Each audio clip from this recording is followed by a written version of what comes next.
हर हर महादेव गुरु जी। हर हर महादेव, जय सिया राम, सभी को जय सिया राम। तो अभी मेरा प्रश्न यही है कि होली, जैसे जी कल होली है, जी तो हमने आपसे पॉडकास्ट में बात किया था, तो आपने जी होली को ऐसा हिंदू धर्म का एक नया साल भी बताया जी था। जी पर होली को हम लोग दूसरे मार्ग से भी जानते हैं, जैसे होलिका दहन या फिर वो प्रहलाद वाली जो कहानी है। जी तो क्या आप वो कहानी विस्तार में बता सकते हैं लोगों जरूर को? जरूर जरूर। तो अभी जैसे आपने प्रश्न किया कि होली क्यों मनाते हैं, तो होली तो एक सनातन धर्म का सबसे बड़ा सुंदर पर्व है और एक अच्छाई और एक बुराई का जीत कहा जाता है। जो कि बुराई का जो हिरण्यकश्यपु था, वो जितने भी कर्म करता था वो सारे कर्म उसके बुराई मार्ग के थे, और जो अच्छे कर्म थे वो महाराज प्रहलाद जी का था। तो मैं इन लोगों का शुरुआत विस्तार से बताता हूँ कि ये कथा और ये महत्व क्यों कहा जाता है, कैसे हुआ। जैसे कश्यप और दिति, कश्यप मुनि के कई स्त्री थे, तो उसमें से जो दो उनकी पत्नी थी, दिति और अदिति। तो अदिति के द्वारा देवताओं की रच माने माने जन्म होता था, प्रकट होते थे। तो दिति के द्वारा सारे राक्षसों का वंश शुरुआत हुआ, तो दिति से। तो वही कश्यप ऋषि के और दिति के पुत्र थे हिरण्याक्ष और हिरण्यकश्यपु। इन दोनों भाई थे सगे, और तो इनकी एक बहन थी जिनका नाम था होलिका। तो हिरण्यकश्यपु के तो उसका जो मार्ग था, जो कर्म था, वो बड़ा ही अपवित्र था। माने लोगों को त्रास देना, लोगों को परेशान करना, जो साधु संत थे उनको अपनी तरफ से अपना प्रशंसा करवाना, ये सब उसका मार्ग था। तो क्या वो तो राक्षस जाति के थे? राक्षस जाति का था राक्षस जाति के जी। थे। तो हिरण्यकश्यपु ने क्या किया कि अखंड उसने तपस्या किया ब्रह्मा जी का।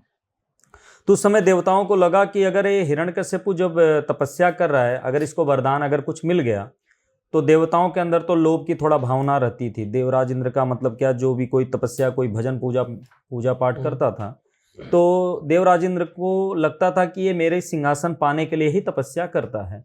तो देवराज इंद्र ने क्या किया कि हिरण्यकश्यपु के पत्नी को वो हरण माने मारने चला, और उसके पेट में जो संतान था वो कौन था, प्रहलाद जी थे। प्रहलाद जी। तो प्रहलाद जी उस समय गर्भ में थे, पेट में थे। तो देवर्षि नारद जी को लगा कि ये तो भगवान नारायण का भक्त होने वाला है, ऐसा मैंने ब्रह्मा जी के मुख से सुना था। तो ब्रह्मा जी के मुख से सुना था, तो देवराज इंद्र ने जब मारने के लिए आए थे उनकी पत्नी को, हिरण्यकश्यपु को, तो देवर्षि नारद जी ने उसकी पत्नी को प्राण बचा करके बहुत सारे भगवान विष्णु के लीला के बारे में उन्होंने वर्णन किया और सुंदर सुंदर कथाएं सुनाए। तो कहा जाता है कि शास्त्र में ये मत है कि जो व्यक्ति पेट में होता है, जो संतान, जो गर्भवती स्त्रियां होती हैं, उनको सनातन धर्म से कोई भी शास्त्र या कोई ज्ञान का उपदेश अगर सुनाया जाए। आप जैसे एक बार सुने होंगे कि अर्जुन जी जब अपनी पत्नी को कथा सुना रहे थे कि 6 द्वारों का खोलने का, तो उस समय सुभद्रा जी शयन कर गई थी, तो अभिमन्यु जी गर्भ में थे, तो सुने थे। तो 7वें द्वार के बारे में वो सुन नहीं पाए, इसके लिए 7वां द्वार वो नहीं खोल पाए थे। तो उसी तरह कहा जाता है शास्त्र में कि जब स्त्री गर्भवती होती हैं, तो उस समय उनको अच्छे अच्छे ज्ञान देना चाहिए, अच्छे अच्छे पुराणों को, वेदों को जान माने पढ़ाना चाहिए, उनको कथा श्रवण कराना चाहिए, जिससे उनका संतान जो होता है वो भी वही मार्ग पे चलता है। तो देवर्षि नारद जी सुंदर सुंदर भगवान विष्णु के ही गुण को सुनाते थे।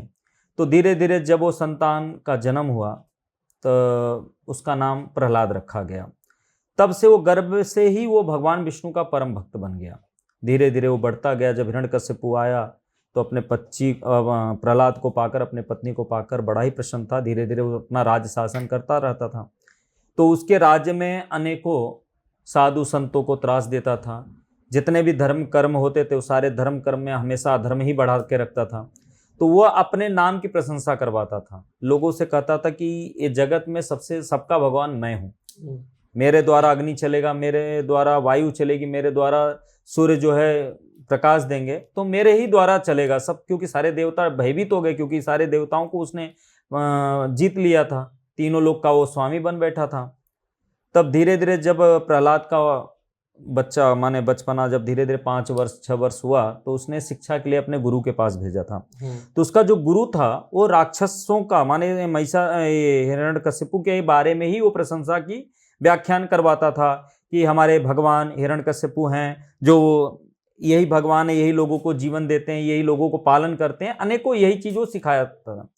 तो कुछ दिन के बाद जब प्रहलाद जी को लेकर के उसका गुरु आया, तो हिरण्यकश्यपु ने कहा कि बेटा तुम मुझे बताओ आप अपने गुरु के पास क्या शिक्षा ग्रहण किया था, मुझे कुछ सुनाओ। तो प्रहलाद जी ने क्या किया, जब पिताजी के पैर छुए, हिरण्यकशिपु को पैर छूने के बाद भगवान विष्णु को मानसिक रूप से मंगलाचरण करके स्मरण किए, तब हिरण्यकशिपु को क्रोध आया कि तू किसका मने मंगलाचरण कर रहा है, जब मैं तुझे बता दिया मैं ही जगत का मालिक हूँ, तो तू ये विष्णु कौन है, तू मेरे विरोधी का नाम क्यों लेता है। तो प्रहलाद जी ने बहुत सारे बातें बताए, पिताजी ये पूरे जगत के मालिक हैं, परम ब्रह्म जो परम ब्रह्मा परमेश्वर हैं, ये जगत के पूरे मालिक हैं, मैं इसलिए उनका नाम ले रहा हूँ। तब वहाँ हिरण्यकशिपु ने कहा कि मैं सबका मालिक हूँ, तू मेरा नाम ले। तो प्रहलाद जी ने उस बात को अस्वीकार कर दिया। जब अस्वीकार किया तो उसी समय हिरण्यकशिपु ने प्रहलाद जी को प्रेरणा दिया, माने मारने के लिए सैनिकों को कहा कि इसको उठाकर पर्वत से फेंक दो। फिर सर्पों को आदेश दिया कि तुम तक्षक सर्प को आदेश दिया कि तुम जाकर मेरे बच्चे को अपने फनों से उसको डसो, उसको अंदर विष पैदा करो, जिससे वो बच्चा मेरा मृत्यु हो जाए उसका। तो उसने काफ़ी प्रयास किया था, काफ़ी प्रयास किया, उसको रसोइयों में विष डाल करके प्रहलाद जी को दिया गया, जिससे प्रहलाद जी को अटूट विश्वास थी भगवान विष्णु के प्रति। वो केवल नाम जप करते थे, भगवान के प्रति उनका अटूट विश्वास हो जाने से तो न तो उनको विष मार सका, शस्त्र भी चलाया गया प्रहलाद जी के ऊपर तो शस्त्र भी टूट गया, कोई फर्क नहीं पड़ा। तो हाथी को भेजा गया कि जा करके प्रहलाद को जान से मार डाले। तो हाथी आकर अपने दांतों से प्रहार किया था प्रहलाद जी के ऊपर, लेकिन दांत जो था हाथी का वो टूट गया। फिर पैरों से प्रहार किया गया, लेकिन पैरों से भी कोई फर्क नहीं पड़ा। वो अपने महलों से हिरण्यकशिपु ने सैनिकों के द्वारा 100 योजन नीचे फेंकवाया था, तो केवल प्रहलाद जी को इसका भी तनिक प्रभाव नहीं पड़ा था। उन्होंने भगवान विष्णु के नाम का जप करते रहे, तो धीरे धीरे भगवान आकर के उनको पकड़े और ले जाकर के सुरक्षित उनको छोड़ दिए। कई बार कई असुरों को भेजकर कई चीज़ों को लेकर के उसने मारने का प्लान किया, लेकिन कुछ भी जब नहीं कर पाया तो एकदम निराश हो गया। तब उसकी बहन आई तो बोली, भैया आप आज बहुत निराश बैठे हो, क्या बात है, जो कि आप पूरे जगत के जब तीनों लोक के मालिक बन बैठे हो तो आप क्यों उदास बैठे हो। किसी देवता ने आपको कुछ अपशब्द भी नहीं बोल सकता है, या किसी ने आपके ऊपर युद्ध किया हो। तो हिरण्यकशिपु ने कहा कि मैं किसी से परास्त नहीं हुआ, मैं अपने बेटे से परास्त हो गया। तो बोले क्या बात है, बोले इसके ऊपर कई अस्त्र शस्त्र का प्रहार करवाया और ऊपर से भी मैंने फेंकवाया, लेकिन इसका कुछ हुआ नहीं। और ये जब भी देखो तभी विष्णु का नाम लेता है, विष्णु जो कि मैं तीनों लोक का मालिक हूं, तो ये विष्णु को कौन माने क्यों याद करता है, इसका कारण मतलब मुझे नहीं समझ में आ रहा। जो कि मेरा विरोधी है, वो शत्रु का नाम लेता है, मुझे पसंद नहीं है। तो होलिका ने कहा फिर बात क्या है। तो बोले मैं इसके प्राण को हरना चाहता हूं, लेकिन ये मरता नहीं है। तब होलिका उसकी बहन कहती तो भैया इसमें छोटी सी बात है, तो आप बोलो तो मैं इसके प्राणों को हर दूं। तो हिरण्यकशिपु ने कहा अगर तुम्हारे हाथ में है तो तुम करके दिखाओ। तब होलिका ने कहा कि मैं एक काम करती हूँ, एक अग्नि का जलाने का व्यवस्था किया जाए, उस अग्नि में मैं बैठती हूँ, जिससे ये जो प्रहलाद है इसकी मृत्यु हो जाएगी। और मुझे तो वरदान भी मिला है, क्योंकि उसने ब्रह्मा जी का अखंड तपस्या करके उसने वरदान पाई थी कि तुम्हारा कभी अग्नि किसी भी प्रकार को आपको पीड़ा नहीं दे सकती, ऐसा वरदान उसको मिला था। और शास्त्र में भी बताया जाता है कि उसको वरदान ये भी मिला था कि तुम केवल अच्छे कर्मों के लिए किसी के प्राणों की रक्षा करना होगा, तब आपको कुछ, अगर आप अग्नि में प्रवेश करती हो तो तुम्हें अग्नि तनिक भी लेस मात्र भी प्रभाव नहीं डाल सकती है, और किसी के प्राण संकट में है तो आप जाकर के उसकी रक्षा कर सकती हो। तो यहाँ पर क्या हुआ, यहाँ पर तो उल्टा हो गया, ये तो प्राण लेने पे तुली थी, वहां पर कहा गया था कि किसी के प्राण की रक्षा करने के लिए मैं आपको अग्नि का तनिक भी प्रभाव नहीं पड़ेगा। तो अग्नि की व्यवस्था कर दी गई, और एक चद्दर था जिस चद्दर को ओढ़ने के बाद वो अग्नि का तनिक भी प्रभाव नहीं पड़ता था। तो होलिका ने अपने गोद में प्रहलाद जी को ले ली और अग्नि को जलाया गया, और अग्नि जब धीरे धीरे जलने लगी और प्रहलाद जी जो थे भगवान नारायण के ध्यान में मंत्रों का उच्चारण कर रहे थे, ओम नमो भगवते वासुदेवाय नमः, हरि शरणम नारायण नारायण करके नामों का जप कर रहे थे।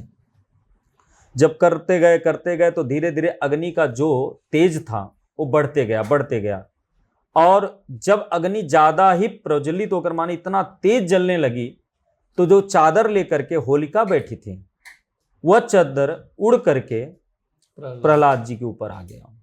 जब प्रहलाद जी के ऊपर आया तो प्रहलाद जी के पूरा वो चादर ढक लिया और होलिका का उसी समय मृत्यु हो गई, उसने अपने प्राणों को त्याग दिए। तो प्रहलाद जी जब होलिका का जब मृत्यु हुआ, तब होलिका अग्नि जो था वो शांत हो गया। तो कहने का मतलब ये हुआ कि यहाँ पर एक भक्त की विजय हुई और एक अच्छाई जो सत्यता था उसकी सत्य की विजय हुई और असत्य की हार हुई। तो इसलिए पूरे जगत में इस पर्व को लोग मनाते हैं। होलिका का नाम माने होली का जो हम लोग मनाते हैं सनातन धर्म का एक त्यौहार है। तो जो मानव जो सनातन धर्म के जो जीव हैं जो हम सब मनाते हैं, तो इसलिए मनाते हैं कि हमारा ये त्यौहार है। होलिका ने प्रहलाद जी को जलाने के लिए गई थी, तो एक अच्छाई का जीत होता है, एक बुराई का सर्वनाश होता है। तो जब प्रहलाद जी का जब प्राण सही सलामत बचा, तब उस समय कुछ जो प्रहलाद जी को चाहने वाले थे तो अबीर गुलाल माने उड़ाते थे। उत्साह कहते हैं ना, एक उत्सव मनाया जाता है। जैसे कोई भी चीज़ हम विजयी होकर लौटते हैं घर पे, अगर हम विजयी होकर लौटते हैं तो बड़े धूमधाम से साज बाज बजता है और अबीर गुलाल का माने उड़ाया जाता है। लोग एक दूसरे के प्रति मतलब एक अपनी खुशी जाहिर करने के लिए करते। दिवाली में दिया विया जलाते हैं जब प्रभु राम जी आए थे तब, तब ऐसे इसमें होली में गुलाल और ये सब का जब श्री कृष्ण भगवान का भी जन्म हुआ था तो उस समय उत्सव में अबीर गुलाल लोग उड़ाते थे। तो आज तो अबीर गुलाल तो रहा नहीं गया, आज तो काले पेंट है, डामर है, कोई पानी है, अनेकों प्रकार से लोग जो है होली का बनाते हैं पर्व। लेकिन ये अगर हम देखें तो ये सात्विकता होली नहीं मनाई जाती है। इसमें क्या है, कुछ लोग कलर डाल देते हैं तो कलर वो लग जाता है तो स्किन जो चेहरे का फेस होता है वो खराब भी हो जाता है। तो पहले के लोग कहते थे कि फूलों की होली खेलते थे, अबीर था, गुलाल था। तो ये सब जब रंग हम खेलते थे, बड़े लोगों को सम्मान, जो बड़े थे उनको चंदन तिलक लगा करके उनका आशीर्वाद पाते थे कि हमारे जो जिंदगी का, और इसी से एक नया वर्ष का आरंभ भी होता है। हमारे सनातन धर्म का जो एक अंग्रेजी तारीख होता है तो जो जनवरी से मान्यता होती है, एक तारीख। और हमारे जैसे गुजरात के लोग हैं उनका दीपावली से ही नया वर्ष चालू होता है, साउथ वालों का पोंगल से होता है। और हमारे सनातन धर्म का जो नया वर्ष होता है वो होली से ही आरंभ होता है। तो कहा जाता है कि हमारा जैसे कि पुराना जो प्रारब्ध था, जो हमारा जो जैसे संवत कहा जाता है, अभी 2022 जैसे 2022 अब जाएगा, कब, जब होलिका जल जाती है। तो जलने के बाद जब रंग का लेपन होता है माने उत्सव मनाया जाता है, तो एक तो नए वर्ष का उत्सव भी हो जाता है और एक प्रहलाद जी की भगवान भक्ति के प्रति जो उनका प्राण न हर करके होलिका के प्राणों का हरण होता है, बुराई का प्राण हरण होता है, और एक भक्त की जीत होने के खुशी में भी यह पर्व मनाया जाता है। इसी तरह होली का पर्व मनाया जाता है। और कहा जाता है होली का पर्व मनाने के लिए जब होलिका दहन होता है तो लोग अपने घर में तन में देखिएगा उपटन लगा करके उपटन लगाते हैं। तो क्योंकि वो जो हमारे वर्ष में जो भी हमारे जीवन में बुरा प्रभाव या बुरी नेगेटिविटी शक्तियां हमारे जीवन में जो रही होगी इस साल का, तो ये सारे मल को हम त्याग कर रहे हैं। जिस तरह बुराई जलकर नष्ट होने वाली है, उसी तरह हमारे तन का मल और मन का भी मैल नष्ट हो जाए। हम अपने घर में कुछ लोग होते हैं कि एक टोटका आदि करते हैं, नारियल वरियल ले जाते हैं, परिक्रमा घर का करके, सरसों है, नमक है, वो सब ले जा करके होलिका में लोग डाल देते हैं कि कोई भी हमारे घर में अगर बुरा शक्ति अगर अटैक करती हो तो सब इसी में जलकर नष्ट हो जाए। फिर नया वर्ष जो हमारा आने वाला हो एकदम सुंदर और वातावरण बड़ा ही हमारे घर में सुख शांति बना रहे, इसीलिए होली का पर्व मनाया जाता है।